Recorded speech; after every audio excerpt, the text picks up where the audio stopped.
वंदे गुरुणाम चरणारविंदे संदर्शितस्वात्मसुखावबोधे जनस्य ये जांगलिकायमाने संसारहालाहलमोह शांते पुंडलीकवरदा हारी विठ्ठल श्री ज्ञानदेव तुकाराम पंढरीनाथ महाराज की जय। जगद्गुरु श्री ज्ञानेश्वर महाराज की जय। जगद्गुरु श्री तुकाराम महाराज की जय। परमहंस सद्गुरु स्वामी स्वरूपानंद महाराज की जय। परमहंस सद्गुरु स्वामी माधवनाथ महाराज की जय। परमहंस सद्गुरु स्वामी माधवानंद महाराज की जय। सर्व संतन की जय। जय जय रघुवीर समर्थ। संतुष्टं सततं योगी यतात्मा दृढ निश्चया मय्यर्पित मनोबुद्धीर योमद्भक्त समे प्रिया। भगवद्गीता 12वा अध्याय भक्तियोग। भगवान काय सांगत आहेत बरं? भगवान असं म्हणताय की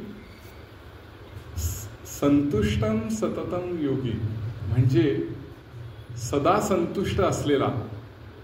त्यानंतर पुढे काय म्हटलंय? यतात्मा दृढ निश्चय. यतात्मा म्हणजे मन इंद्रिय ह्यांना वश करून ठेवलेला असा. त्याच्यानंतर दृढ निश्चय म्हणजे परमात्मा प्राप्तीच्या मार्गावरून वाटचाल करण्याच्यासाठी जो दृढ निश्चय लागतो तो दृढ निश्चय असलेला. आणि परत मन आणि बुद्धी ही माझ्या ठाई अर्पण केलेला असा भक्त मला प्रिय आहे असं भगवान सांगत आहे. आता भगवंताचं प्रिय असावं असं आपल्या सर्वांनाच वाटतं. मग त्याच्यासाठी म्हणून काहीतरी क्वालिफिकेशन्स तर असली पाहिजेत ना. मग काय बरं क्वालिफिकेशन्स असू शकतात? आपण संतांच्याच उदाहरणांवरून बघूया. एकदा काय झालं, त्यावेळेचे उपराष्ट्रपती सर्वपल्ली राधाकृष्णन यांच्या बाबतीतला एक प्रसंग आहे की त्यांना गुरुदेवांची भेट घ्यायची खूप इच्छा झाली. दोघेही तत्वज्ञ आणि दोघांची अतिशय चांगली मैत्री होती. तर भेट निरोपाद्वारे निंबाळला करायची असं ठरलं. आणि त्यावेळेच्या प्रोटोकॉलप्रमाणे गव्हर्नर जे होते त्यांना सर्वपल्ली राधाकृष्णनांनी सांगितलं की तुम्ही माझी तिकडे जायची सोय करा. तर निंबाळ थोडं आडमार्गी आणि मोटरेबल रोड पण नाही. मग तिथे जाण्याच्या ऐवजी गव्हर्नर असं म्हणाले की तुम्हीच त्यांना विजापूरला किंवा सोलापूरला बोलवून घ्या ना, म्हणजे मग उपराष्ट्रपतींच्या इतमामास शोभेल अशी सर्व व्यवस्था आपण करू शकू म्हणून. त्यावर डॉक्टर सर्वपल्ली राधाकृष्णन असं म्हणाले की जिथून पुढे रस्ता नाही तिथे मी पायी चालत जाईन.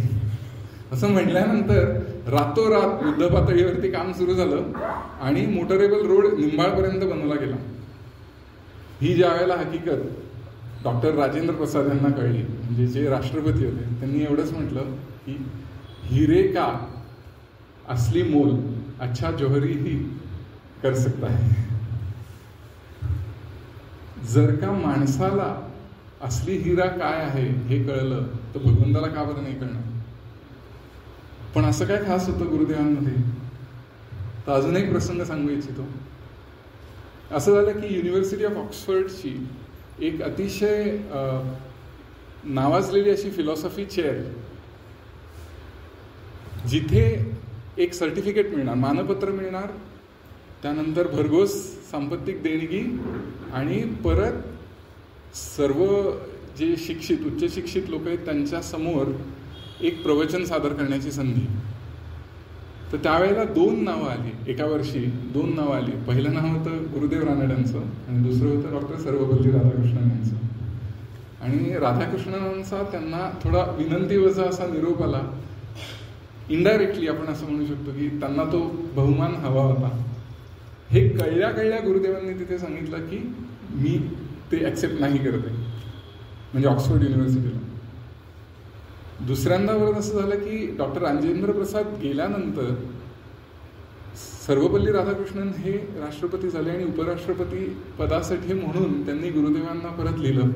त्यावेळेला परत त्यांनी थँक्यू म्हणून पोलाइटली नकार दिला. निरीच्छ, निर्मम, निरहंकार ह्या सगळ्या गोष्टी आपल्याला इथून दिसून येतात. का बरं इच्छा का नाही धरावी? ह्या संदर्भात गोंदवलेकर महाराजांचा एक फार सुंदर प्रसंग आहे की गोंदवलेकर महाराजांकडे ना एक वकील आले होते. ते बसले होते सगळ्या शिष्यगणांच्या बरोबर आणि महाराज असं सांगत होते की माणूस हा ईश्वराचा अंश आहे, त्यामुळे सगळी कर्म करावीत आणि शेवटी ती ईश्वराला अर्पण करावी असं करून सांगितले. सगळ्या इच्छा अर्पण कराव्या, कर्म अर्पण करावे. तर ते वकील असं म्हणाले की बरं झालं महाराज तुम्हीच हा प्रश्न विचारलात, कारण ह्याचंच उत्तर ऐकायला मी तुमच्याकडे आलो होतो. जर का सगळ्या गोष्टी भगवंतच निर्माण करतो तर माझ्या मनात जी आलेली इच्छा आहे ती सुद्धा त्यांनीच निर्माण केली, मग मी ती इच्छा का मारावी. निरीच्छ जे आपण गुरुदेव रानड्यांचं बघितलं त्याच्याशी जोडून असा हा प्रसंग घेता येतो की इच्छा का मारावी, जर का वाटतंय तर त्यात चूक काय. तर गोंदवलेकर महाराजांनी असं म्हटलं की मला सांगा, पहिले ते असं म्हणाले की तुमचा प्रश्न मला आवडला, वकील आहात म्हणूनच तुम्हाला हा प्रश्न असा सुचला. ते म्हणाले की मला सांगा अंधाराचं कारण काय. म्हणाले महाराज स्वतःच म्हणाले अंधाराचं कारण सूर्य. जसं प्रकाशाचं कारण सूर्य आहे तसंच अंधाराचं देखील कारण सूर्य. फक्त काय आहे, प्रकाश हा सूर्याच्या असणेपणामुळे आहे आणि अंधार हा सूर्याच्या नसणेपणामुळे आहे. तसंच तुम्ही म्हणालात ते बरोबर आहे की इच्छा देखील भगवंतामुळेच निर्माण झाली, तुमच्या मनात जी झाली, पण इतकाच फरक आहे की ते भगवंताच्या नसण्यामुळे ती निर्माण झाली. त्यामुळे भगवंताचा विसर पडल्यावर इच्छा निर्माण होते. तर ज्याला भगवंताची प्राप्ती करून घ्यायची आहे त्याने इच्छा निर्माण झाली की ती भगवंताच्या चरणी अर्पण करावी. इतकं सुंदर असं गोंदवलेकर महाराजांनी त्या सूर्याच्या उदाहरणावरून सांगितलेलं आहे. आणि गुरुदेवांच्या बाबतीत बघायचं झालं तर साक्षात म्हणजे भगवत प्राप्ती हेच ध्येय अगदी लहान असल्यापासून आणि शेवटपर्यंत. म्हणजे गुरुदेवांच्याकडे आपण जर का बघितलं, स्वामींना स्वतः गुरुदेवांच्या बद्दल बोलायला कधी त्यांच्या प्रवचनातून त्यांच्या आठवणी यायच्याच. त्यांना खूप गुरुदेवांबद्दल आदर होता. तर भगवत प्राप्ती हे ध्येय असं जर का एखाद्याचं असेल तर तो भक्त भगवंताला प्रिय होणार. इथे असं म्हटलेलं आहे की संतुष्टम सततं योगी. सतत संतुष्ट असणं हे किती डिफिकल्ट आहे आपल्याला माहिती आहे. आपल्याला पेलूच शकत नाही. आपण दिवसाभरात आपल्याला एवढ्या वेळेला अप्स अँड डाऊन्स आपण पाहतो, इतक्या वेळेला आपले मूड जातात. तर संतुष्ट सतत कसं बरं राहता येईल. त्याच्या पुढचा शब्द आहे योगी. स्वामी असं म्हणायचे की योगी सतत आहे म्हणून संतुष्ट सतत आहे. ऍक्च्युली आपल्याला लांब कुठेतरी जाऊन उदाहरण बघण्याची जरूरच नाही. आपण सर्वांनी आपल्या सद्गुरूंमध्येच ते पाहिलेलं आहे की हे सगळे शब्द त्यांना कसे लागू पडतात. संतुष्टं सततं योगी यतात्मा दृढ निश्चय मह्यर्पित मनोबुद्धी व्योमत भक्त समीप्रिया. हे सर्व आपल्या स्वामीजींना लावून बघितले तर सगळेचे सगळे शब्द जिवंत होतात. हे आपण बघितलेलेच आहेत उदाहरणांवरून. मला जानेवारी 2021ला म्हणजे साधारणपणे स्वामीजींनी देह ठेवण्यापूर्वी 3-3.5 महिने अगोदर मला फोनवरती कॉल केलेला त्यांनी आणि असं म्हणाले की माझं सगळं करून झालेलं आहे. त्यावेळेला मला रमण महर्षींनी जो आयुष्याच्या शेवटी संतोषम हा शब्द उच्चारला होता त्याची आठवण झाली. असं किती जण खरोखर आयुष्याच्या शेवटी म्हणू शकतील. संपूर्ण आयुष्य ते तसं गेलेलं असल्यामुळे शेवटी अचानकपणे आपण म्हणायला लागलो तर आपल्याला ते खरोखर नसेल म्हणू शकू कदाचित, ते खरोखर नसेल. तर ह्या शब्दाची आठवण झाली की संतुष्ट सतत कसं बरं राहता येईल. तर योगी सतत आहे म्हणून संतुष्ट सतत आहे असं म्हणून स्वामी सांगायचे दरवेळेला की म्हणून तो सततम हा जो संतुष्ट हा जो शब्द आहे त्याच्यानंतर सततम आलेला आहे आणि मग योगी आलेला आहे. म्हणजे तो सततम हा जो शब्द आहे तो दोघांच्या मध्ये आहे. म्हणजे दोघांनाही तो ऍप्लिकेबल आहे आणि ऍप्लिकेबलच नुसता नाही तर योगी सतत आहे म्हणून संतुष्ट सतत आहे. कारण काही ना काहीतरी मिळाल्याशिवाय उच्च ध्येय किंवा त्या ध्येयाप्रत आपण मार्गक्रमण करत असल्याशिवाय लो लेवल ध्येय ते माणूस सोडायला तयार होणार नाही. आपण हिमालय पाहायला गेलो. नेहमीचे प्रॉब्लेम्स थोड्या काळासाठी तरी सुद्धा आपले निघून जातात, कुरबुर थोडी कमी होते. त्याची भव्यता पाहिल्यानंतर, भव्य दिव्य सौंदर्य त्या हिमालयाचं पाहिल्यानंतर आपले प्रॉब्लेम्स आपोआप कमी होऊन जातात. त्यामुळे काहीतरी भव्य दिव्य उद्दिष्ट आपण ठेवलेलं असेल किंवा मिळालेलं असेल एखाद्याला, तर त्याच्याने आपोआप जे अप्स अँड डाऊन्स आहेत, अस्थिर आपण ज्याच्यामुळे होतो, ते होणार नाही. कल्लप्पा म्हणून एक पंत महाराज बाळेकुंद्रेकरांचे गुरुबंधू होते. ते नेहमी शांत असायचे. तर एकांनी त्यांना विचारलं की आप्पा तुम्ही दरवेळेला शांत कसे बरं असता? तर त्यांनी असं म्हटलं की हे बघ, मी 2 गोष्टी ठरवलेल्या आहेत. जे माझं आहे ते मला सोडून कधी जात नाही, आणि जे दुसऱ्याचं आहे ते मला नको. किती सिंपल तत्वज्ञान आहे. पण जे माझं आहे ते मला सोडून जात नाही, ही त्यांची अनुभूती आहे. हे त्यांनी अनुभवलेलं आहे.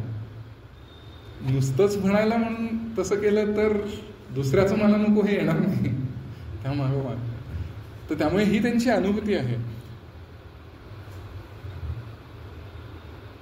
ज्ञानेश्वर महाराजांनी असं म्हटलेलं आहे, संतुष्ट सतत कसं बरं असतं, त्याच्यासाठी म्हणून त्यांनी दृष्टांत काय दिलेला आहे? वार्षिये विण सागरू जैसा जळे नित्य निर्भरू तैसा निरुपचारू संतोषी जो. म्हणजे काय? सागराला फरक नाही पडत पाऊस पडला किंवा नाही पडला तरी सुद्धा. तो जळाने निर्भर म्हणजे डिपेंडेंट नाही, निर्भर म्हणजे परिपूर्ण. वार्षिये विण सागरू जैसा जळे नित्य निर्भरू, नित्य आणि परिपूर्ण. तैसा निरुपचारू संतोषी जो, म्हणजे कुठल्याही उपचाराविना जो सदैव संतुष्ट आहे, तसा हा भक्त आहे जो भगवंतांना प्रिय आहे, असं सांगितलं जात आहे. म्हणजे आपण असं म्हणू शकू की एक असते ना चुंबित शांती आणि अचुंबित शांती. चुंबित शांती म्हणजे काय? तर हे काहीतरी मिळालं आहे म्हणून सॅटिस्फॅक्शन निर्माण झाली आणि म्हणून शांत झालं. परत ते अशांत होणारच आहे थोड्या वेळानंतर. आणि अचुंबित शांती म्हणजे इंडिपेंडेंट ऑफ एव्हरीथिंग. कशावरती डिपेंडेंट नाही ती शांती, तो संतोष हे कशावरती डिपेंडेंट नाही. म्हणूनच तर स्वामी माधवनाथ असं म्हणतात की आनंद निर्भर आम्ही सर्व काळ खेळतो गोपाळ आम्हा सवे. आनंद निर्भर, परत आनंदाने परिपूर्ण आम्ही सर्व काळ. किंवा तुकाराम महाराजांनी जसं म्हणलेलं आहे की आनंदाच्या कोटी साठविल्या आम्हा पोटी. अरे हा सतत आनंद जो आहे, ही सतत शांती जी आहे अनुभवत आहे, ते काहीतरी उच्च मिळाल्यामुळे आहे. ते मिळवण्याचा प्रयत्न करावा असं भगवंतांना सांगायचंय अर्जुनाला आणि त्यायोगे आपल्या सर्वांना. म्हणून हा श्लोक योजलेला आहे. मला एक प्रसंग सांगावासा वाटतो. मी स्वामीजींना भेटायला फ्लोरिडाला गेलो होतो आणि माझी एक गणिताची परिषद होती 2 तासावरती. आणि ती झाल्या मी ड्राईव्ह करून त्यांना एकदा ऑर्लँडोला भेटायला गेलो. आणि आतून सारखं असं होतं की आपण कसं छान जमवलं. म्हणजे परिषद सुद्धा जमवली, बरोबर वेळेमध्ये आपण आलोय 2 तासामध्ये, आणि प्रोग्रामच्या आपण आधी आलो. तर आल्यानंतर स्वामींना भेटल्यानंतर आनंद झालाच होता, पण हे कुठेतरी थोडं मनामध्ये होतं. आणि स्वामी सागर शांत होता.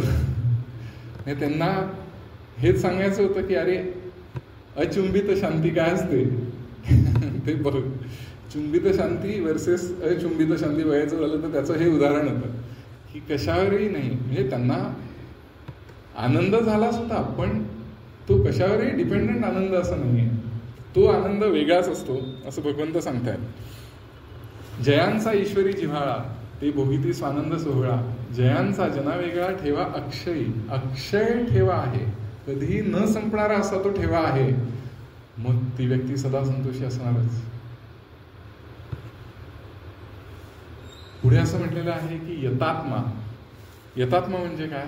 तर मन आणि इंद्रिय यांना वश करून असलेला, जी त्याच्या इच्छेशिवाय दुसरीकडे कुठे जातच नाही, काबूमध्ये ठेवलेली आहेत असं. तर गीतेमध्ये हा श्लोक विविध हा शब्द जो आहे तो विविध समानार्थी शब्द घेऊन आलेला आहे बऱ्याच वेळेला. जसं आपण असं बघितलं 6व्या अध्यायामध्ये भगवान असं म्हणतात की ज्ञान विज्ञान तृप्तात्मा कुटस्थो विजितेंद्रिय. विजितेंद्रिय इथे वापरलेलं आहे. आणि तिथे वापरलंय की अजून एक आहे ह्याच्यामध्ये की श्रद्धावान लभते ज्ञानम संयतेंद्रिया तत्परः संयतेंद्रिया म्हणजे विजितेंद्रिया यतात्मा विजितेंद्रिया आणि संयतेंद्रिया असे जे 3 समानार्थी साधारण शब्द आलेले आहेत त्याच्यामध्ये हेच सांगितलं गेलेलं आहे की अरे सगळी जी तुझी इंद्रिय आहेत ती काबूमध्ये केलेला असा तो आहे, तसं तू कर असं त्यांना सांगायचं आहे. आता ज्ञानविज्ञान तृप्तात्मा कूटस्थो विजितेंद्रिया युक्त इत्युच्यते योगी समलोष्टाश्मकांचन असं जे सांगितलेलं आहे त्यामध्ये योगी कोण त्याची इतकी सिंपल व्याख्या भगवानांनी केलेली आहे की जो युक्त तो योगी, युक्त इत्युच्यते योगी. त्यामुळे योगी हा जो आपण बघत आहोत की संतुष्टं सततं योगी त्याची देखील इथे व्याख्या भगवंतांनी अर्ध्या चरणामध्ये करून दिलेली आहे की युक्त इत्युच्यते योगी. का बरं संयमी जीवन जगावं? तर स्वामी स्वरूपानंदांचा आपल्या सर्वांनाच तो अभंग माहिती आहे संजीवनी गाथेतला. ते असं म्हणतात की नको निराहार नको सेवू फार सदा मिताहार असो द्यावा, नको अति झोप नको जागरण असावे प्रमाण निद्रे माझी, नको बोलू फार नको धरू मौन असावे भाषण परिमित, संयमी जीवन बाणता सहज स्वामी म्हणे तुझं योगसिद्धी. योगी कसा बरं होशील? ही प्री रेक्विजिट आहे एक की संयतेंद्रिया किंवा यतात्मा मन आणि इंद्रिय वश करण्याचा प्रयत्न कर असं आपल्याला सांगितलेलं आहे. ज्ञानेश्वर महाराज त्या संबंधी असं म्हणतात की वाहुनी आपुली आण धरी जो अंतःकरण, म्हणजे अंतःकरणाला शपथ घालून जो आवरून धरून ठेवतो मन आणि इंद्रियांना सर्वांना. आणि पुढच्या चरणामध्ये त्यांनी दृढ निश्चयाच्या बद्दल असं म्हटलेलं आहे, कारण यथात्मा दृढ निश्चय असं आहे ना तो. ते म्हणतात वाहुनी आपुली आण धरी जो अंतःकरण निश्चया साचपणा जयाचे नि. निश्चयाला खरेपणा ह्याच्यामुळे येतो. किती त्या भगवंतांनी किती कौतुक केलेलं आहे की अरे ह्याच्यामुळे निश्चयाला साचपणा किंवा खरेपणा येतो. तर या संबंधी 2-3 प्रसंग मला दृढ निश्चयाच्या संबंधी सांगावेसे वाटतात.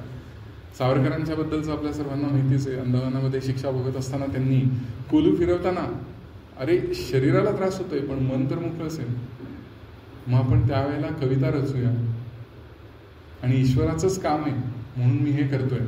अशा ह्याच्याने काही त्रास न होता त्यांनी असं त्यांच्या भावाला ज्या वेळेला पत्र लिहिलं त्याच्यामध्ये असं म्हटलेलं आहे की शरीर तर छान आहेच आहे पण त्यापेक्षाही माझं मन छान आहे. अप्स अँड डाऊन्स काहीच नाही. म्हणजे आपण स्वतःला तिथे इमॅजिनच करू नाही शकत सावरकरांच्या जागी की आपलं काय झालं असतं विचारानेच आपल्याला एकदम भय वाटतं. पण दृढ निश्चय की अरे मी स्वतः त्या परिस्थितीला शरण जाणार नाही. आणि स्वामीजींचा हाच एक शब्द मला खूप दरवेळेला अतिशय आवडतो. ते म्हणतात की परिस्थितीचा अशरण स्वीकार. शब्द पण किती छान आहेत बघा, की असं नाही की ऍक्सेप्ट नाही केलेलं आहे, कधी कधी ऍक्सेप्ट करावे लागते, पण अशरण स्वीकार म्हणजे लगेच त्यामध्ये इम्प्रूव्हमेंट करायचा तू प्रयत्न कर, तिथेच थांबून राहू नकोस. तर तसं इथे सावरकरांचं आपल्याला दिसून येतं. अजून एक उदाहरण मला द्यावंसं वाटतं एका गणितज्ञाचं. रशियन गणितज्ञ, त्याची कदाचित फार माहिती नाही आहे. निकोलाय सर्गेविच कॉशलेकॉव्ह म्हणून एक रशियन गणितज्ञ होता. तर त्याला स्टॅलिनच्या काळात म्हणजे दुसरं महायुद्ध ज्या वेळेला होतं त्यावेळेला त्यांना काहीतरी खोट्या नाट्या पेपरांवरून जेलमध्ये टाकलं. अशा भरपूर सायंटिस्टना टाकलेलं होतं. तर तिथे खडी फोडायला म्हणून तिथल्या पर्वतराजींवरती न्यायचे, पण ह्यांची तब्येत चांगली नव्हती म्हणून यांना ते नाही पाठवलं, त्यांना तुरुंगातच ठेवलेलं होतं. आता तिथे गणित करायला मिळावं म्हणून त्यांना काही साधनच उपलब्ध नव्हतं. पेन नाही, पेपर नाही, पेन होतं फक्त. मग ते काय करायचे? पेपर शॉर्टेज हे कारण दिलेलं होतं बरं का, असं थोडीच असतं. पण त्यांना पेपर नाही दिलेला, फक्त पेन दिलेलं. तर तिकडे एक लाकूड होतं, त्या लाकडावरती ते गणित करायचं. आणि एका काचेने ते खरवडायचे आणि असं करून ते पुढे परत तिथे गणित लिहायचे. असं करून त्यांनी 150 पानांचा एक रिसर्च पेपर लिहिला आणि अजून एक मॅन्युस्क्रिप्ट पण लिहिली. आणि माझ्या भाग्याने मला ती 150 पानांची जी मॅन्युस्क्रिप्ट आहे ती अभ्यासता आली. आणि त्यावेळेला असं कळलं, म्हणजे आपण एकदम अवाक होतो बघून की अरे हे कुठल्या परिस्थितीत केलेलं आहे. सावरकरांचीच आठवण होते की कुठल्या परिस्थितीमधून हे त्यांनी निर्माण केलं. आणि it is a masterpiece in mathematics त्या विषयामधला. तर आपण असं म्हणायला काही वावच नाही की आता माझा मूड नाही आहे, मी करू नाही इच्छित. इतके या लोकांनी अशी उदाहरणं घालून दिलेली आहेत. म्हणून दृढनिश्चयाला जो खरेपणा आहे तो यांच्यामुळे प्राप्त होतो असं ज्ञानेश्वर महाराज सांगत आहेत. अजून एक उदाहरण ऑफकोर्स स्वामी विवेकानंदांचं. ते बेलूर मठामध्ये एकदा गुरुशिष्यांच्या बरोबर बसले होते. म्हणजे त्यांचे गुरुबंधू आणि शिष्य जे होते त्यांच्याबरोबर बसले होते. आणि त्यांची तब्येत पण चांगली नव्हती, पाय सुजला होता. त्यामुळे सगळेजण चिंतित होते. आता स्वामी निरंजनानंदांनी त्यांना विनंती केली की तुम्ही आयुर्वेदिक औषध घ्या. त्याला ते तयार झाले. पण त्यासाठी म्हणून 2 गोष्टी वर्ज्य होत्या, पाणी आणि मीठ. तर एक शिष्य होता विवेकानंदांचा, तो त्यांना असं म्हणाला की बाहेर तर इतकी गरमी आहे आणि तुम्ही तर सारखे पाणी पित असता, मग तुम्ही कसं काय पाण्याशिवाय राहू शकाल? त्यावर विवेकानंद असं म्हणाले, अरे म्हणतोस तरी काय, ज्या दिवशी उपचार सुरू होतील त्या दिवशी मी दृढनिश्चय करीन पाणी न पिण्याचा. त्यानंतर पुढले 3 आठवडे घशाखाली पाण्याचा एकही थेंब जाणार नाही. शरीर हे मनाचं बाह्य आवरण आहे. त्यामुळे मन जशी त्याला आज्ञा करतं तसं शरीर ते फॉलो करतं, असं विवेकानंदांनी सांगितलं. पण दृढनिश्चय कुठल्या पातळीवरचे असू शकतात हे आपल्याला या 2-3 उदाहरणांवरून कळून येतं. इथे जो दृढनिश्चय सांगितलेला आहे तो परमात्मा प्राप्तीच्या मार्गावरून चालण्याचा दृढनिश्चय, की मी कधी तो सोडणार नाही असा. त्यासंबंधी पण स्वामी विवेकानंदांची एक आठवण आहे की त्यांना असं एका शिष्याने नमस्कार करत म्हटलं की याच जन्मामध्ये ईश्वर प्राप्ती व्हावी असा मला आशीर्वाद द्या म्हणून. तर विवेकानंद असं त्यांना म्हणाले की अरे का घाबरतोस, जर तुझ्यामध्ये खरेपणा आणि दृढनिश्चय असेल तर तुला याच जन्मामध्ये निश्चित स्वरूप प्राप्ती होईल. पण पौरुष प्रयत्न मात्र पाहिजे. त्यांनी सांगितले पौरुष प्रयत्न कुठले, की मी नक्की हे प्राप्त करून घेईन, कुठल्याही अडथळ्यांना मी बाजूला सारीन. माझे आई बाबा, मित्र, भाऊ, बायका, पोरं असो नसो, माझं शरीर असो नसो, मी आत्मदर्शन झाल्याशिवाय मागे वळून बघणारच नाही. हा दृढनिश्चय. आणि हाच इथे सांगितलेला आहे. समर्थांनी हेच सांगितलेलं आहे की याची जन्मे येण्याची काळे, संसारा होईजे निराळे, मोक्ष पावीजे निश्चळे स्वरूपाकारे. संतुष्टम सततम योगी यतात्मा दृढनिश्चया. इथपर्यंत झालं. आता हे असे महात्मे ह्या पहिल्या चरणामध्येच आपल्याला असं कळून येतं, पहिल्या 2 चरणांमध्ये, की अरे नक्कीच अशा क्वालिटीज असल्या तर ते भगवंताचे प्रिय होणारच. कारण ते परमात्मा प्राप्तीच्या मार्गावरून दृढनिश्चयाने वाटचाल करत आहेत आणि त्यामध्ये जे काही येत आहे ते बाजूला सारीत पुढे जात आहेत. पण वराह उपनिषदामध्ये असं म्हटलेलं आहे की दुर्लभो विषय त्यागो, दुर्लभम तत्वदर्शनम, दुर्लभा सहजावस्था, सद्गुरु करुणाम विना. दुर्लभम तत्वदर्शनम. प्रत्येक ठिकाणी दुर्लभ असा शब्द वापरला आहे, अशक्य नाही म्हटलं, रेअर आहे. सद्गुरूंच्या करुणेशिवाय असं होणं रेअर आहे. सद्गुरूंची करुणा असेल तर ते इझी होईल तो मार्ग. आता करुणा हा शब्द जे त्याबद्दल स्वामीजींनीच फार छान सांगितलं होतं. दया काय आणि करुणा काय आणि दोघांमध्ये फरक काय. स्वामी असं म्हणाले होते की ऐहिक अनावस्था जर का असेल आणि त्यासंबंधी एखाद्याने आपल्याला केलेली मदत ती दयेमध्ये मोडते. पण पारमार्थिक अनावस्था म्हणजे प्रयत्न करतोय पण अजून यश आलेलं नाहीये, तरी प्रयत्न सोडलेले नाहीये पण प्रयत्न करतोय, अशी आध्यात्मिक अनावस्था जी असेल त्या बाबतीत देवालाही करुणा येते, सद्गुरूंना देखील करुणा येते, आणि त्या योगेत जी त्यांची ती कृती होते त्याला कृपा असं म्हटलं जातं. त्यामुळे ती कृपा असली की मग नक्कीच मार्ग सोपा होऊन जातो. असं सांगताना ज्ञानेश्वर महाराज सुद्धा असं म्हणतात की योगसुखाचे सोहळे सेवका तुझेनी स्नेहाळे, सोहम सिद्धीचे लळे पाळीसी तू. गुरु कृपा दृष्टीला उद्देशून तू असं म्हटलंय, पाळीसी तू. म्हणजे सद्गुरूंची कृपादृष्टी कशी असते की सोहम सिद्धीचे लळे जे साधकांचे आहेत, शिष्यांचे आहेत, ती पुरी करणारी, ती इच्छा पूर्ण करणारी असं आहे. ही सुद्धा इच्छाच आहे, पण ती भगवंताच्या प्राप्तीची इच्छा आहे. पुढे असं म्हटलेलं आहे या श्लोकामध्ये की मय्यर्पित मनोबुद्धी योमद भक्त समे प्रिया. म्हणजे अजून एक रिक्वायरमेंट आहे. इतकंच नाही, अजूनही आहे. या श्लोकाची ह्या रिक्वायरमेंट्स आहेत, पण याच्या आधी अद्वेष्टा सर्व भूतानां होऊन गेलेला आहे, त्याच्यानंतर देखील आहे. पण आज आपण मुख्यतः हा आणि अद्वेष्टा सर्व भूतानां यामधलं थोडंसं बघूया. पण इथे मय्यर्पित मनोबुद्धी योमद भक्त समे प्रिया असं जे म्हटलेलं आहे की माझ्या ठिकाणी ज्याने मन आणि बुद्धी अर्पण केलेली आहेत असं. आणि मनबुद्धी अर्पण केलं हे तर फायनल स्टेज आहे. त्याच्या आधीची स्टेज म्हणजे सर्व कर्म अर्पण करणं. आपण जे काही करतोय ते यत् करोषि यद अश्नासी यद जुहोसी ददासी यद तपस्यसी कौंतेय तत्कुरुष्व मदर्पणम.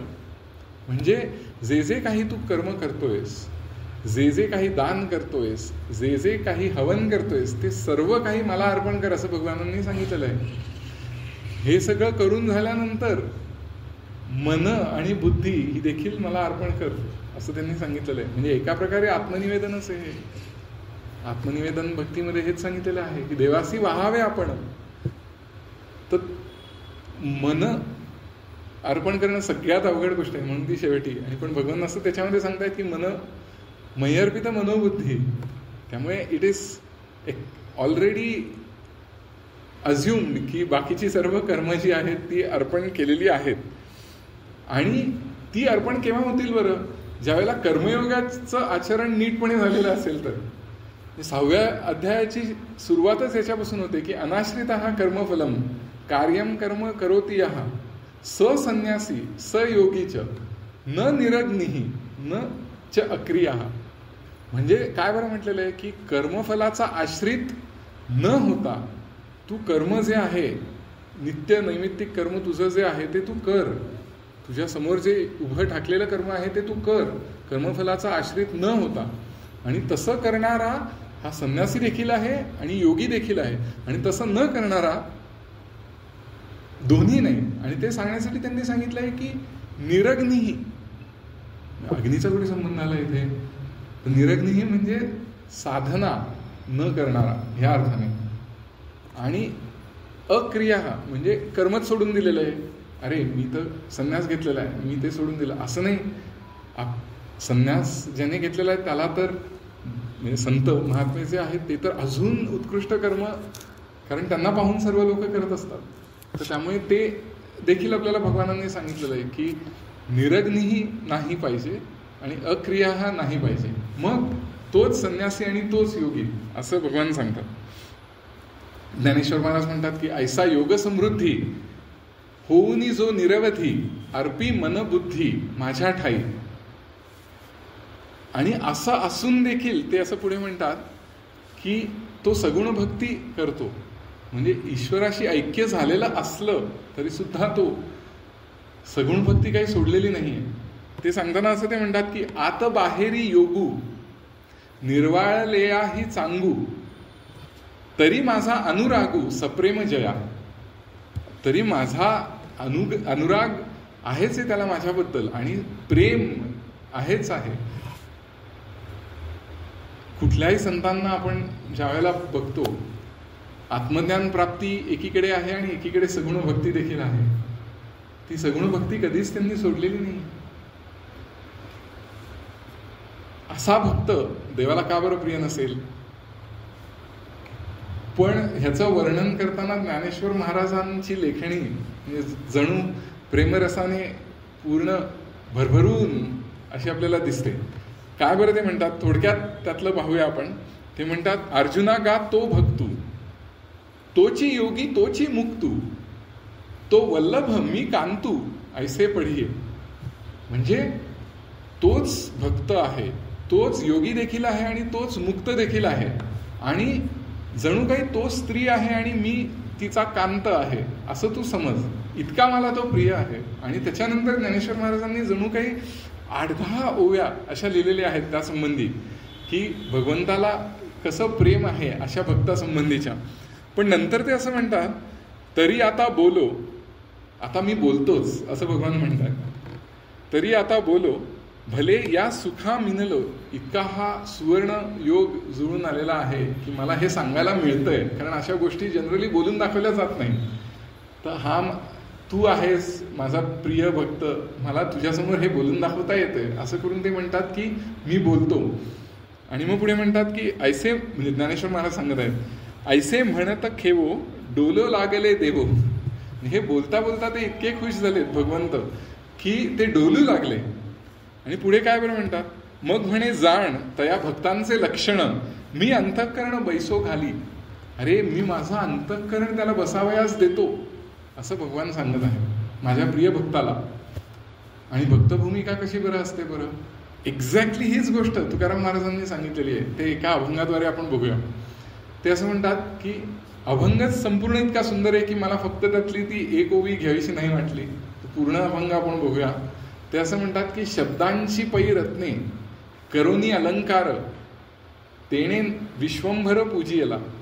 शब्दांच्या रत्नांचे अलंकार करून विश्वंभराची पूजा केली. पुढे असं म्हणतात, भावाचे उपचार करोनी भोजन तेने नारायण जेवियला. आता देव प्रत्यक्ष समोर उभा आलेला आहे, उभा ठाकलाय. मग आता त्याला भोजन कशाचं करायचं, भावाचं. माझा जो ईश्वर भाव आहे त्याचं मी भोजन केलं आणि त्याने नारायणाला जेवू घातलं. पुढे असं म्हणतात, आता आचवण करायला काय बरं देणार, संसार हे हाता दिले आचवण. मुखशुद्धी मन अर्पियले. भगवंतांना मुखशुद्धीसाठी काय बरं देणार, तर मन अर्पण केलं. रंगली इंद्रिये विषय तांबूल. इंद्रिय रंगली, विषय तांबूल ह्याच्यामुळे, पण वरी तुळशीदळ समर्पिलं. परत पावित्र्य आहे. मग इंद्रिय रंगली तरी काही नाही, पावित्र्य आहे. पुढे असं म्हटलंय, आता बघा, एक भाव दीप करोनी निरांजन देऊनी आसन देहाचे या. तिथे भगवंत असं म्हणत आहेत की मी माझं अंतःकरण त्याला बसावयास देतो. आणि इथे तुकाराम महाराज असं म्हणत आहेत की एकभावाचा, ऐक्यभावाचा जो दीप आहे त्याचं निरांजन करून माझ्या देहाचं आसन त्याला बसायला म्हणून मी दिलं. म्हणजे देहामध्ये तो विराजमान होईल, झालाय. आणि शेवटी म्हणजे कसं बरोबर ते उपासनेकडे आपल्याला नेतात बघा. न बोली तुका करी चरण सेवा निजवले देवा माझ घरी. न बोली तुका, बोलत नाहीये म्हणून का, करी चरण सेवा. स्वामी सत्यदेवानंद सरस्वतींनी सांगितलं होतं की सोहमभाव हे गुरुचरण. आणि आपल्या स्वामीजींनी देखील एका शिवशंकर सभागृहातल्या प्रवचनामध्ये असं सांगितलं होतं की गुरूंचे चरण कुठे, इथे. म्हणजेच ध्यानोपासना करण्याच्यासाठी म्हणून तेच ते करत आहेत हे सांगितलेलं आहे की न बोली तुका करी चरण सेवा निजवेले देवा माझ घरी. म्हणजे देव आतमध्ये स्थानापन्न झालेलाच आहे आणि त्याला निजवलंय. म्हणजे काय, आता वेगळेपणाची ती जाणीव देखील नाहीये. ही अतिशय उच्च अवस्था जी आहे ती तुकाराम महाराज सांगत आहेत. हे ज्यावेळेला आपण वर्णन ऐकतो ना, म्हणजे हा अभंग म्हणा किंवा आत बाहेरी योगू निर्वाळलया चांगू, असं असून सुद्धा जो सगुण भक्ती करतो की तरी माझा अनुरागू सप्रेम जया, किंवा तुकाराम महाराजांचा हा अभंग बघताना स्वामी स्वरूपानंदांचे हे शब्द अगदी समोर डोळ्यासमोर आल्याशिवाय राहत नाही. ते असं म्हणतात की देवभक्त असे द्वैत अद्वैत्व न खंडिता. देव आणि भक्त असं द्वैत आहे एका बाजूला, पण एका बाजूला अद्वैत्व न खंडिता असं हेच तर वर्णन केलेलं आहे. आणि असंच भगवानांना अपेक्षित देखील आहे.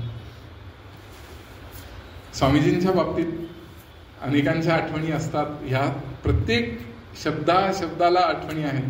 तसं एकदा 2003 साली बरसगावला पुण्याच्या जवळ एक शिबिर होतं स्वामीजींचं. आणि त्यावेळेला रात्रीला असं स्वामींनी ठरवलं होतं की एक ॲम्फी थिएटर होतं, त्या तिथे एक आपण गाण्याचा कार्यक्रम करायचा, अभंगांचा, अभंग भावतरंग असा. तर त्या तिथे सुरुवातीला कुठली धून घ्यायची, कुठला अभंग म्हणायचा, हे सगळं विचारण्यासाठी म्हणून आम्ही 2-3 जण असं स्वामीजींच्या तिथे गेलो. आधीचा कार्यक्रम झाला होता आणि मध्ये भोजन होतं आणि त्यानंतर तो कार्यक्रम होता. तर ही धून घ्यायची का म्हणून कोणीतरी असं त्यांना एक ऑडिओ कॅसेट त्यावेळेला लावली होती. ते ऐकल्यानंतर डोळे बंद केले. ते इतके तल्लीन झाले आणि त्यानंतर असं म्हणले की हे सगळं ऐकलं ना की बाकी काही नको वाटतं. असं करून स्वामींनी म्हटलं की रामकृष्ण हरी असं त्यामध्ये होतं. तर ती जी धून होती ते ऐकल्यानंतर ते म्हणाले बाकी काही नको वाटतं, इथे सगुण भक्ती आहे, अद्वैत न खंडिता, अशी सगुण भक्ती आहे. पण हा जो प्रिय भक्त आहे ते होण्याच्यासाठीची जे क्वालिफिकेशन्स आहेत ती साधना न केल्याशिवाय प्राप्त होणारच नाही. एकच त्यातलं आपण आधीच्या श्लोकातलं बघूया. अद्वेष्टा सर्व भूतानां मैत्र करुण एवच निर्ममो निरहंकारः सुखदुःख समसुख दुःखसुख क्षमी. म्हणजे समान सुख आणि दुःख, क्षमाशील, हे सगळे तर आहेच आहे, पण निरहंकार हा जर का आपण एक भगवंतांना अपेक्षित असलेला गुण जर का आपण साधना न करता विकसित करण्याचा प्रयत्न करू तर कशी फजिती होते, त्या संबंधीचं एक उदाहरण सांगावंसं वाटतं. स्वामी माधवनाथांनी हे सांगितलं होतं की एके ठिकाणी ते भेटायला गेले होते एका व्यक्तीला, आणि अभ्यास छान असलेली व्यक्ती, खूप छान बोलणं झालं, अतिशय त्यांचा म्हणजे व्यासंग मोठा होता, सर्व काही छान झालं. स्वामी माधवनाथ निघताना दारात ते असं म्हणाले की बरं का बाळासाहेब, माझ्यासारखा निरहंकारी माणूस या पंचक्रोशीत तुम्हाला शोधून सापडणार नाही. माणूस वाईट नव्हता, चांगलाच होता, पण थोडंसं कमी जे राहिलेलं आहे. इथे निरहंकार हे जे सांगितलेलं आहे ते किती अवघड आहे ते ह्या उदाहरणांवरून दिसतं. आपली सुद्धा तशीच गत झाली असती. पण जे सांगायचं आहे भगवानांना की अरे साधना करता करता हे विकसित होत जातील. अहंकार खूप वेगवेगळ्या गोष्टींचा असतो. अचिव्हमेंट्सचाच अहंकार असेल असं नाही. मानव सत्वगुणाचा देखील अहंकार असतो. अरे मी किती सत्वगुणी आहे असा एक नकळत अहंकार असतो आपल्या मनात. किंवा सगळ्यात जो फसगत करणारा असतो तो म्हणजे आपल्या साधनेबद्दलचा अहंकार. तो कधी आपल्याला खाली ढकलून देईल ते आपल्याला कळणार सुद्धा नाही. म्हणून तर ध्यानाला बसताना काय बरं करावं, तर ज्ञानेश्वर महाराज असं सांगतात, मग तेथे आपण बघा ध्यानयोगामधल्या अध्यायातल्या या ओव्या आहेत, 6व्या अध्यायातला. मग तेथे आपण एकाग्र अंतःकरण करोनी सद्गुरु स्मरण अनुभवीचे. तू ध्यानाला बसतोयस ना, सुरुवातीला आधी सद्गुरूंचं स्मरण कर. काय बरं होईल त्यांनी, जेथ स्मरतेनी आदरे सबाह्य सात्विके भरे जव काठिण्य ते विरे अहमभावाचे. म्हणजे एकतर सबाह्य अंतर्बाह्य सात्विकता, तुझी मानव सात्विकता नाही, ऍक्च्युअल सात्विकतेने अंतःकरण तुझं भरून जाईल असं भगवान आपल्याला सांगत आहे. आणि अहमभावाचं काठिण्य जे आहे ते विरून जाईल. अहमभाव नसेल तर सोहमभाव कुठून येणार. आणि मग पुढे असं म्हटलेलं आहे की विषयांचा विसरू पडे इंद्रियांची कसमस मोडे मनाची घडी घडे हृदया माझी. ह्या किती छान शब्द वापरलेला आहे. स्वामी ह्या अगदी डिटेलमध्ये ह्याचं एक्सप्लेन करून सांगायचं की कसमस जी कुरबूर आहे इंद्रियांची, किंवा अरे सारखं ठुसठुसतंय आतून की अरे नाही, ती तुझी कमी होईल. त्यामुळे सद्गुरु स्मरण हे ध्यानाच्या अगोदर किती उपयुक्त आहे ह्याचं ज्ञानेश्वर महाराजांच्या या ओव्या आहेत ध्यानयोगाच्या अध्यायामधल्या. आता विषयांचा विसरू पडे हे देखील म्हटलेलं आहे ना, त्यावरून मला आठवलं की स्वामींनी आपल्या 76-77 साली त्यांना साधनेमध्ये ज्या अनुभूती यायच्या, त्यानंतर जे काव्यस्फुरण व्हायचं, त्यामध्ये एका अभंगामध्ये असं, स्वामींचा हा अभंग आहे, तर ते असं म्हणतात की विषयांचा बंध न पडे आता, विषय तुझी होता भोगू कवणा. कोणा पायी करू कर्मे ही अर्पण, कर्म तुझी होता करता कोण. तुझा तुझी करता, तुझा तुझी भोगता, भोगुनी अभोगता तुझी एक. एकैक स्वरूपा स्वामी हे माधवा, चिद्रूप जयंता दावी आला. स्वामींचं घरातलं नाव जयंता हे आपल्याला माहिती होतं, तर त्यामुळे जयंता या नावाने त्यांनी असं लिहिलेलं आहे. पण हे इतका उच्च प्रतीचं आहे की स्वामी माधवनाथांना ज्या वेळेला कोणी हे स्वामींचं काव्य दाखवलं, त्यावेळेला ते देखील अतिशय आनंदाने त्यांनी सांगितलं फार उंचीचं काव्य आहे. आणि हे 76-77च्या साधना काळात त्यांना सुरलेलं काव्य आहे. पण इथे जे म्हटलेलं आहे की विषयांचा विसरू पडे, इंद्रियांची कसमसमुळे, ह्याच्या कितीतरी पुढची स्टेज आहे. विषयांचा बंध न पडे आता, विषय तूची होता भोगू कवणा. कोणा पायी करू कर्मे ही अर्पण. अरे सगळी कर्म अर्पण करायला पाहिजे, ते आपण आत्ताच बघितलं. पण कर्मच तू झालेला आहेस, करता कोण? मी नाहीच आहे करता. आणि तुझा तुझी करता, तुझा तुझी भोगता, भोगुनी अभोगता तुझी एक. आणि मग एकैक स्वरूपा स्वामी हे माधवा, चिद्रूप जयंता दावी आता. म्हणजे हे श्लोक जे आपण बघत आहोत गीतेमधले, त्यांचं मूर्तिवंत उदाहरण आपले सद्गुरू आहेत, त्यांचे सद्गुरू आहेत, त्यांचे सद्गुरू आहेत, सर्वच संत महात्मे आहेत. स्वामी माधवनाथांचा एक अभंग आहे, त्यामध्ये सुद्धा त्यांनी शेवटी असं म्हटलं, म्हणजे आपण आता काय बघण्याचा प्रयत्न करत आहोत की निरहंकार हा अहंकार नाही, अशी स्थिती जर का गाठायची असेल तर केवळ बाह्य उपचार करून ती स्थिती नाही गाठता येणार, ते साधनेतूनच विकसित होत जाईल. त्यामुळे साधना कर असं त्यांना सांगायचं. त्या संदर्भात स्वामी माधवनाथ असं म्हणतात की आत्मत्वे तुझं करुणी नमना, आली ही लीनता. ही लीनता कशी बरं आली? आत्मत्वे तुझं नमन करीता, म्हणजे साधनेतून क्लिअर कट दिलेलं आहे. तर हा अभंग आपण पाहूयात आणि मग शेवटाकडे हळूहळू वळू. तो अभंग फार सुंदर आहे माधवनाथ स्वामींचा. ते असं म्हणतात की दीनदयाळा श्री गुरुदेवा, श्रीधरा वरदा, महाराजया सुखद सदा तू, स्वस्वरूपानंदा. कसं आपल्या सद्गुरूंचं नाव बरोबर गुंफलेलं आहे, किती सुंदर रीतीने बघा. इथे स्वामी माधवनाथांनी असं गुंफलेलं आहे की महाराजया सुखद सदा तू, स्वस्वरूपानंदा. तिथे आपल्या स्वामीजींनी स्वामी माधवनाथांबद्दल एकैक स्वरूपा स्वामी हे माधवा, चिद्रूप जयंता दावी आता असं करून गुंफलेलं आहे. तर दीनदयाळा श्री गुरुदेवा, श्रीधरा वरदा, महाराजया सुखद सदा तू, स्वस्वरूपानंदा. गुरूंविषयी बोलताना त्यांचे भाव इतके सुंदररित्या झालेले. पण गुरूंनी काय दिलं, काय सांगितलं? मनपवनाची गाठ बांधुनी दिधली तू आता, सोहम अजपा जपध्यानाची पटली खुण चित्ता. अरे श्वास घेताना सो, सोडताना हम, ही मनपवनाची गाठ बांधून अरे असा अजपाजप होईल असं सद्गुरूंनी ही खूण सांगितली. तर त्या खुणीनुसार तू कर असं म्हटलंय. पुढे असं म्हणतात की प्रसन्न मन हे गगनी रिघता, सहजची तन्मयता. गगनी म्हणजे गगनाकाशात, चिदाकाशामध्ये. तर तिथे प्रसन्न मन, एक तर मन प्रसन्न पाहिजे हे देखील सांगितलेलं आहे. प्रसन्न मन हे गगनी रिघता, सहजची तन्मयता, क्षणासवे त्या विरून जाती अहंकार ममता. बघा परत साधनेच्या द्वाराच असं होईल असं माधवनाथ स्वामी देखील सांगत आहेत.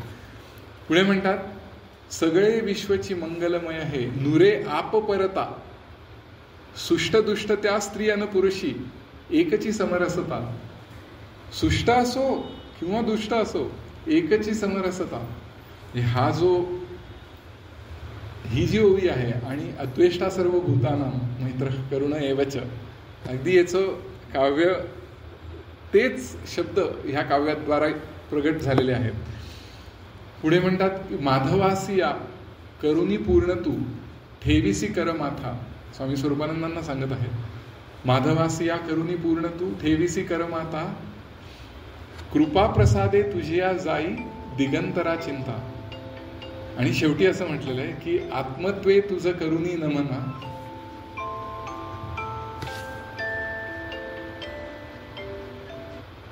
आत्मत्वे तुझं करुणी नमना, आली ही लीनता. पुढचे शब्द बघा किती सुंदर आहे. लवण सागरा मिळे तसाची मी स्वरूपी आता. कुठपासून कुठपर्यंत गुरूंनी नेलं या संबंधीची कृतार्थता व्यक्त करणारा हा अभंग आहे. त्यामुळे आपण जे हे श्लोक आज गीतेचे बघितले त्या सगळ्याचा एसेन्स आपल्या स्वामींच्या अभंगांमध्ये, स्वामी माधवनाथांच्या अभंगांमध्ये, स्वामी स्वरूपानंदांच्या अभंगांमध्ये आपण पाहिले.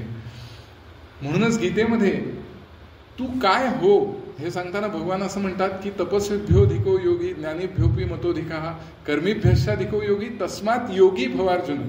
तस्मात योगी भव, तू योगी हो असं अर्जुनाला सांगत आहे. कारण तपस्व्यांपेक्षाही योगी श्रेष्ठ आहे, शब्दज्ञानी व्यक्ती ज्या आहेत त्यापेक्षा देखील योगी श्रेष्ठ आहे, आणि सकाम कर्मकांड करणाऱ्या कर्मठ लोकांच्या पेक्षाही योगी श्रेष्ठ आहे. म्हणून अर्जुना तू योगी हो असं सांगितलंय.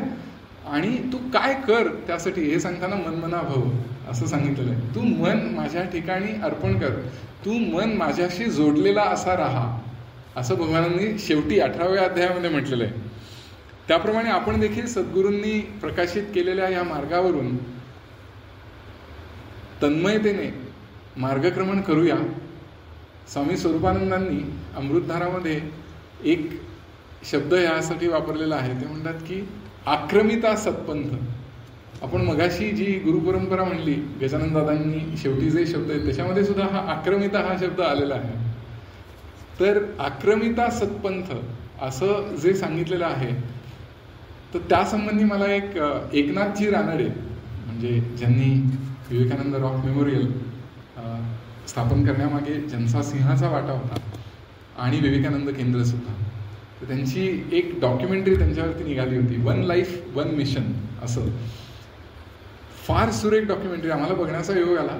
त्याच्यामध्ये त्यांचं पूर्ण जीवनकार्य दाखवलेलं आहे.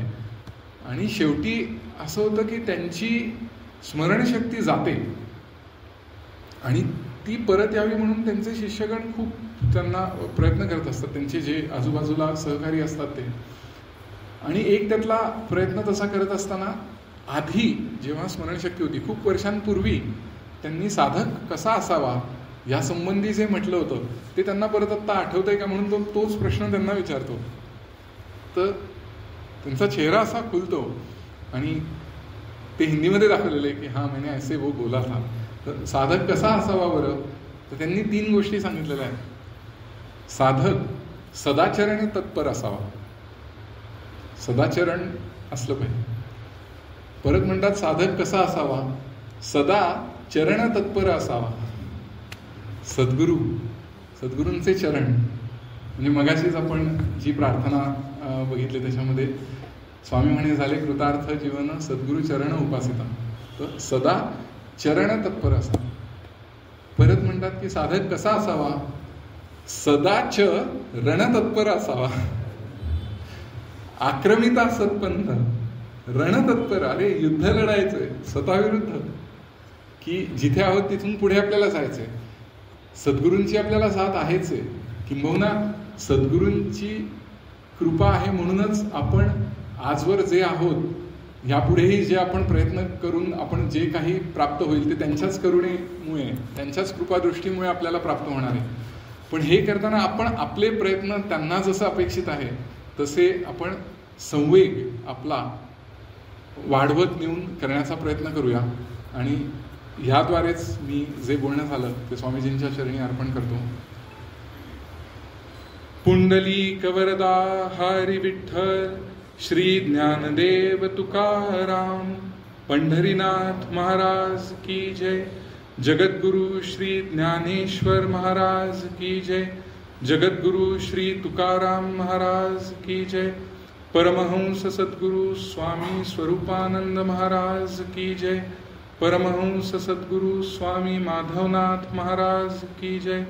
परमहंस सद्गुरु स्वामी माधवानंद महाराज की जय. सर्व संतन की जय. जय जय रघुवीर समर्थ.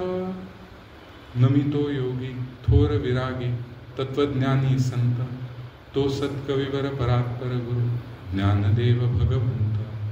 ओम.